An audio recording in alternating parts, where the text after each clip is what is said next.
Music by Badal studio Sadat Ghazipur. 500 पारी जोड़े नरियल न्योता तोहरा के पेठावतानी हो।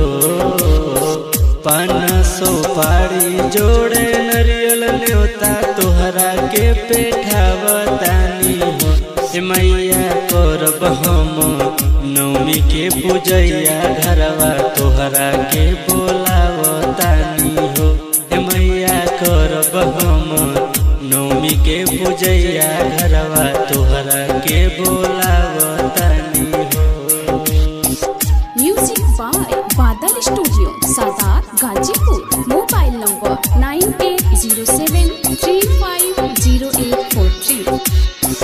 ऊंचे पहाड़िया से उतरे तू मैया, फूलवा बिछौले बानी तोहरे हो रहिया।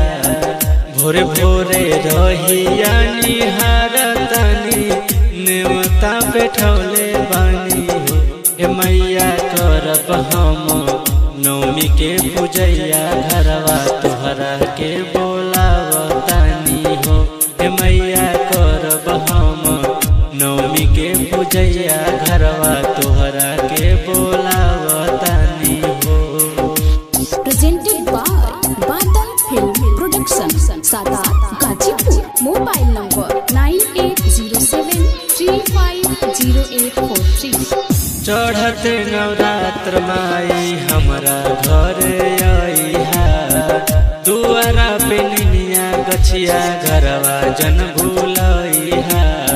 निमिया पर झूलुआ लगौले बानी नेवता पे ठौले बानी हो।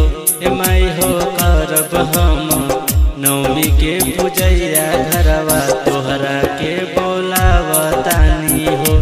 माई हो करब हम नवमी के पूजैया घरवा तोहरा के बोलावतानी हो। Music by Badal studio Sadat Ghazipur. Mobile number 9807350843।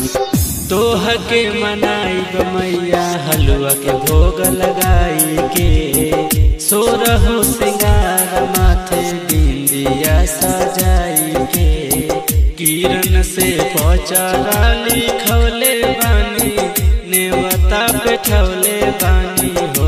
माई हो करब हम नवमी के पूजैया घरवा तोहरा के बोलावतानी हो। माई हो करब हम नवमी के पूजैया घरवा तोहरा के बोलावतानी हो। अगर आपको ये गाना पसंद आए तो आप हमारे चैनल को सब्सक्राइब एवं लाइक जरूर करें।